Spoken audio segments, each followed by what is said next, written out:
Halo semua, selamat datang di channel Nyantai dengan gue Ali. Jadi beberapa minggu ini sebenarnya cukup hektik ya kerjaan di sini.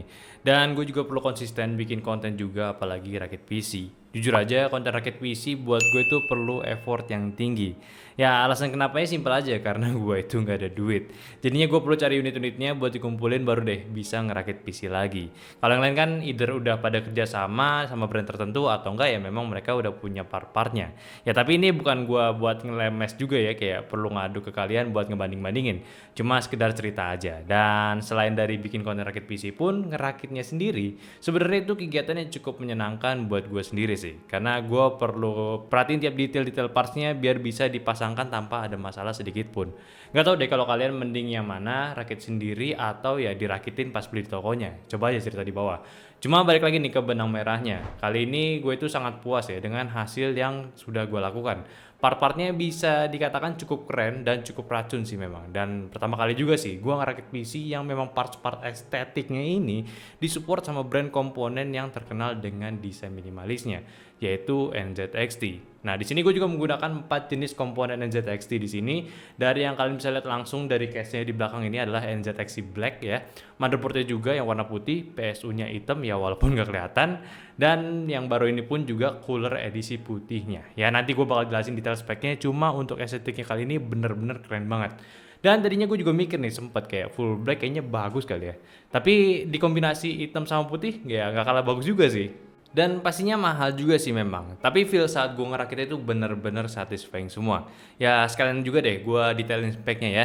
Jadi PC gue ini pakai CPU Ryzen 7 5800X, GPU-nya Gigabyte Nvidia RTX 3060 Elite, motherboardnya NZXT N7B550, RAM-nya Corsair Dominator 2x8 GB 2 pieces 3600 mAh, SSD-nya Corsair Force SSD NVMe Gen 4 1TB dan case-nya itu NZXT H50 Elite. Selanjutnya di PSU-nya pun gue menggunakan NZXT juga yaitu C650 dan coolernya menggunakan NZXT Kraken X63 RGB.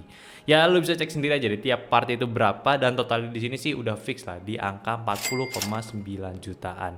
Itu ya harga yang pas gue udah cek di e-commerce ya. Dan gue juga nggak merekomendasikan banget sih kalian harus bikin seperti ini. Cuma kalau kalian memang ngincer estetikanya sih ya bisa aja jadi referensinya. Untuk proses build gue bisa katakan simple karena di sini untuk urusan bukan main partsnya ya, bukan part utamanya ini gue udah pakai satu sistem aja. Jadinya nggak dibuat ribet untuk alur-alur portnya. Seperti biasa di awal ini gue pasang dulu CPU-nya ke motherboard, abis itu gue colok-colokin juga stick RAM-nya ke motherboardnya juga. Lalu untuk SSD-nya juga dipasang, cuma karena SSD-nya ini ada heatsinknya, jadi gue nggak pakai panel penutupnya lagi dari si motherboardnya. Setelah itu ya udah masukin motherboardnya semua ke case-nya. Case-nya ini pun juga terbilang simple ya, nggak neko-neko. Bahkan terbilang simpelnya ini karena tinggal pasang aja. Dan gue itu nggak perlu khawatir nih untuk alur-alurnya ini bakal berantakan atau enggak. Ya kompatibel juga nih buat ATX, mini ITX, terus sama micro ATX juga. So ya udah nih dipasang, baru selanjutnya gue set coolernya dulu. Anyway, untuk jenis case di sisi atasnya ini pun juga nggak diberikan space yang luas ya. Cuma cukup buat fan 140 mm aja. Jadinya karena gue pakai cooler Kraken X63 which is ini 280 mm, gue atur penempatannya di sisi depannya aja. Dan gue perlu copot dulu nih dua fan bawaan case-nya, si air fan ini, dan di replace sama fan coolernya. Bagian ini agak ribet sih, soalnya gue perlu cocokin dulu sama si fan bracketnya. Kayak gue mesti pasang fan radiator bracket atau bracket fan radiator gitu. Tapi malah jadinya ya si sandwich punya gitu ya, jadi fan bracket baru radiatornya. Dan gue juga suka nih sama sistem LED fan-nya pun juga nggak boros kabel buat ke controllernya. Lalu abis pasang fan radiator, lanjut pasang coolernya ya. By the way untuk cooler baru rilis juga ya si seri X63 RGB white punya. Ya gokil sih, ini gue mau rakit PC kayak tiba-tiba gue ditawarin yang white punya. Jadi ya gue nggak nolak juga gitu. Dan untuk si putihnya pun menurut gue keren cuy. Next sudah kelihatan rapi juga, tinggal pasang si GPU-nya, si Gigabyte sama PSU-nya si C650. PSU-nya ini semi modular, jadinya untuk colokan expansion sama SATA-nya ini modular gitu. Ya enak sih, jadi nggak terlalu rame jadinya. Dan setelah ini pun kayak biasa, colokin kabel-kabelnya sekaligus manajemen biar kelihatan rapi di bagian depannya ya. So buat pasang PC-nya udah ready, tinggal pakai aja. Gue installin juga nih Windows 11 juga insider build buat ngetesnya. Dan untuk PC sendiri gue setting sederhana mungkin, ya minim RGB aja. cuman LED putih buat support si sisi putih di dalamnya. Tapi kalau misalnya gue mau ganti ke RGB ya tetap keren sih. Cuma bodohnya gue nggak pilih part yang bisa saling sinkron. Jadi buat NZXT ya NZXT, Corsair ya Corsair, 5 GB ya gigabyte gitu. Jadi buang-buang storage aja. Anyway, kalau buat performanya sendiri ya udah top of the line lah. Harganya di 40 jutaan gak mungkin bikin lo kecewa. Gue sendiri sih kalau memang masih nanggung gitu ya, mending kredit mobil aja gitu, mobil CGC atau enggak gue beli motor lagi yang udah gue curi juga. Yang udah gue curi, yang dicuri sama orang. Maaf guys, gue bukan curi. Tapi memang kalau dilihat lagi kayak too much spending memang di bagian estetiknya. Padahal kalau mau cari yang cuma fungsinya aja dan bagus gitu ya, harganya lebih murah, masih banyak pilihannya.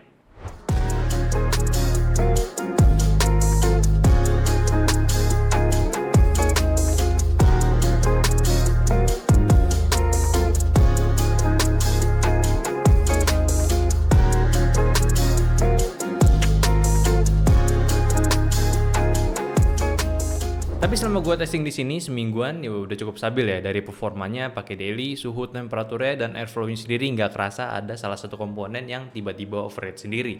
Jadi kalau dipakai buat gaming dan content creating di sini tuh enak banget. So kita cek dulu nih dari testing hasil PC ini. Seperti biasa di awal kita testing sintetisnya dulu dari Cinebench R15 multicore-nya. Bisa berhasil mendapatkan rata-rata di angka 2494 poin dengan singlenya di 256, yang mana itu cukup tinggi ya. Sama juga nih di Cinebench R23 Ryzen 5800X ini bisa berada di angka 14 ribuan poin dan singlenya di 1500-an poin.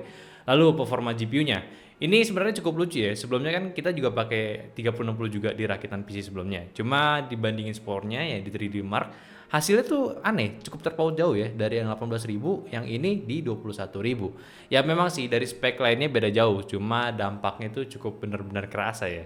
Dan PC Mark 10 sendiri pun berada di angka 7400-an untuk sektor multitaskingnya. Next, speed SSD, karena kita pakai SSD NVMe Gen 4, performa yang didapatkan itu tinggi banget, yaitu read-nya di 4,8 GB per second dan write-nya di 4,2 Gbps. Ya sebetulnya sih agak sedikit mengecewakan, kenapa nggak nyentuh di angka 5000 Mbps aja gitu. Padahal untuk Corsair sendiri terbilang high class juga untuk di sektor SSD-nya. Tapi setidaknya buat daily use ini udah overkill banget lah. Selanjutnya testing di segmen content creating juga bisa memberikan skor yang baik untuk di rata-ratanya. Namun untuk hasil software yang cukup GPU sentris di sini ya nggak begitu wah memang. Masih standar punya lah. Tapi kalau misalnya kayak Adobe Premiere buat editing standar kayak video YouTube gitu, menggunakan benchmark testing kita di sini hasil rata-rata itu nggak ada yang lelet lah, cepet semua renderannya.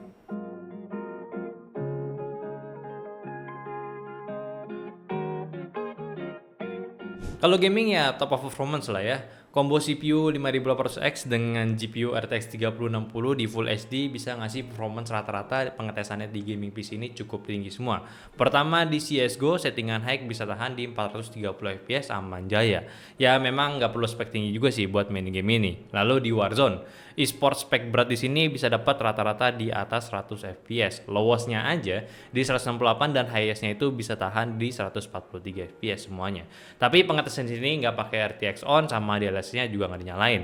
Lalu untuk SOTR si Tomb Raider juga bisa sentuh di lowestnya ini di 205 FPS untuk benchmark testingnya, dan highest sendiri tertingginya itu di 120 FPS rata-ratanya. Dan yang terakhir di The Witcher 3 agak unik di sini, untuk highestnya ini cuma tahan di 103 FPS aja.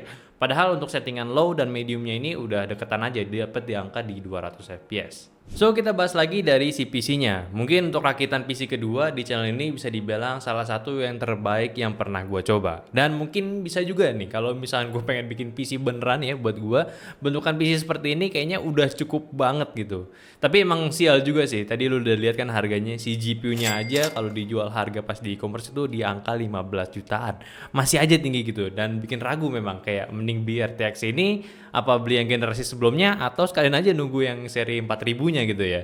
Ya jadi serba salah, apalagi kalau gue beli yang ya kayaknya tuh gue juga gak bakal asal keluarin uang gampang aja gitu. Jadi pusing lah. Tapi kalau lihat lagi dari price to performance-nya dan dibandingin dengan rakitan PC gue kemarin, memang naik jauh banget ya. dari yang 28 jutaan langsung raise tuh ke 40 jutaan gitu. Padahal kalau kita sendiri nggak terlalu mentingin estetik, cuma performanya aja si PC ini sebenarnya bisa down to 36 jutaan. Yang mana 4 jutanya sendiri bisa buat peripheral atau enggak kita beli monitornya. Tapi gue yakin juga nih kalau misalnya kalian beli PC seperti ini ya nggak bakalan nyesel juga gitu. Punya PC dengan estetik kayak gini kayak bakalan jadi kesenangan sendiri lah. Ya simpelnya sih ya, enakan bersihin barang mahal daripada barang biasa aja ya nggak. Kalau udah bersih kan ganteng lagi, enak lagi dilihatnya. So mungkin itu aja rakit PC gue kali ini, nggak ada kesimpulan yang gimana-gimana. Kalau kalian sanggup ya beli, kalau enggak ya nabung aja dulu. Jadi ya komen aja juga di video ini menurut kalian gimana. Dan gue mau minta saran dong kalau misalnya gue pakai mic di sini suaranya itu lebih enak atau enggak lu terganggu gitu ada mic di depan muka gue gitu.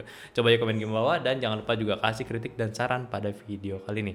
Atau mungkin kalau untuk next rakit PC-nya bisa aja nih kasih saran untuk speknya seperti apa. Mungkin ntar gue bisa cariin, gue minta-mintain ke brand-brand atau enggak gue pinjemin spesial buat lu nantinya buat rakit PC di konten ini selanjutnya gitu. Oke, mungkin itu aja. Like videonya kalau kalian belum, terus juga aktifin notifikasinya ke all dan jangan lupa untuk follow Instagram kita di Nyandote karena kita lagi ada giveaway yang lagi running. Jadi benar-benar stay tune aja di channel kita dan juga Instagram kita. Dan yang terakhir, join juga Discord kita yang linknya ada di deskripsi. Di sana udah banyak banget teman-teman nyantai di sana, udah rame sering ngobrol juga bareng gua atau enggak teman-teman nyantai lainnya. Jadi kalian ya tunggu apa lagi, langsung aja join yang ada linknya di deskripsi. So mungkin itu aja. Di sini ada gua Ali sebagai hostnya dan tunggu kita bikin video ya disassemble PC ini. Stay tune. Sampai jumpa di video selanjutnya. Bye bye.